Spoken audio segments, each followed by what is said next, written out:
Good morning again. Scott here, known as Cantaloupe to some online, and I'm bringing another subject to you that's interesting to me. It might be of interest to you or someone you know, and that is the Holy Grail, the new Holy Grail. You may be familiar with the idea and the story of the Knights Templar who guarded it, the chalice which held the blood of Jesus Christ. Per the story, as legend goes, there's a new Holy Grail, and it has nothing to do with any of that. And I'm being a little bit sarcastic, a little bit metaphorical, but the new Holy Grail is a database. And in particular, the narrative that data takes the shape of. I'm going to say that again. So the new Holy Grail is being able to flip a bit in your database and expect reality to conform to that. At some point, you see, we began taking pictures, actual photographs, when computers rolled out, network technology and the internet. It became obviously commonplace to digitize our photographs and videos, and now we have vast compendiums of media and data. It's all data, and we have an expectation. This is the point. An expectation that the picture that we see in the computer on the screen reflects reality. And this is a two-way thing, so it's called bidirectional. It starts out with taking pictures, right? Uploading them or storing them, saving them somehow. And then there's the people who come and look at it and say, okay, well, what can we do with this information? Managers, data managers or administrators. And they rely heavily on these data points, all of them, the picture that they create. And at some point, we got a little bit backwards with this, if you ask me. We started going the other direction with it. We started saying, okay, well, what if we change this record? What if we,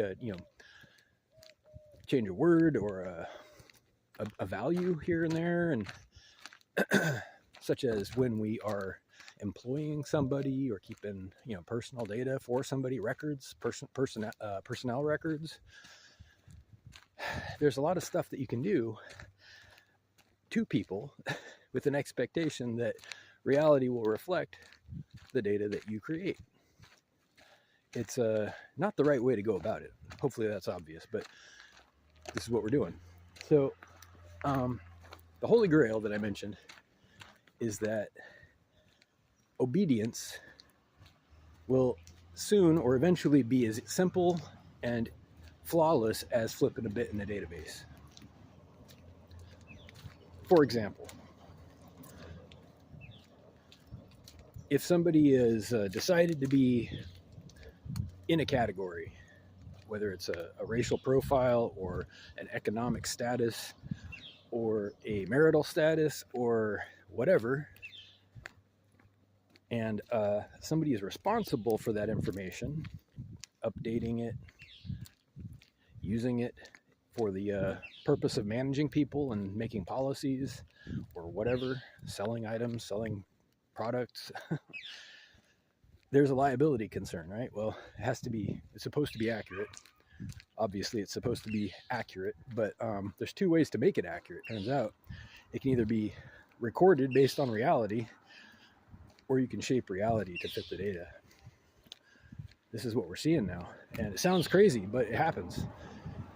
With power and influence, especially if data is not accurate, it can be made to be accurate by changing reality, right? Well, who can do that?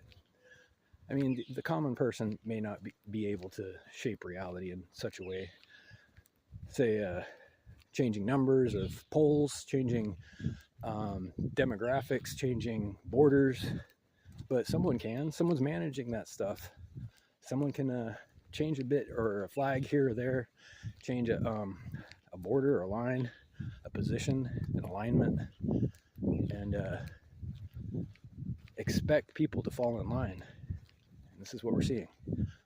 They like this. It's easy. They don't have to get out of their chair. They can sit back in their office or wherever, click away on their keyboard and mouse, and suddenly people start doing exactly what they're told. But what if, here's the problem, right?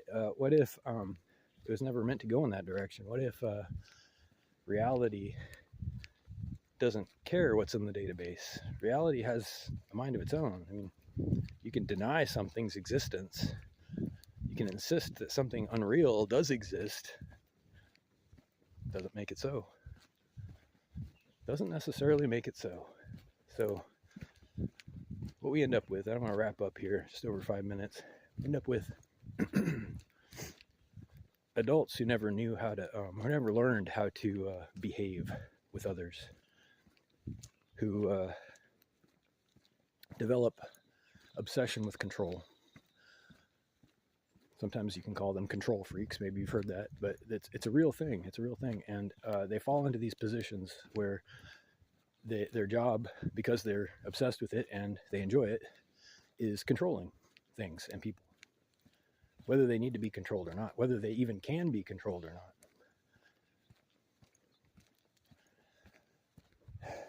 And the ultimate form of control is technology. Kind of always has been.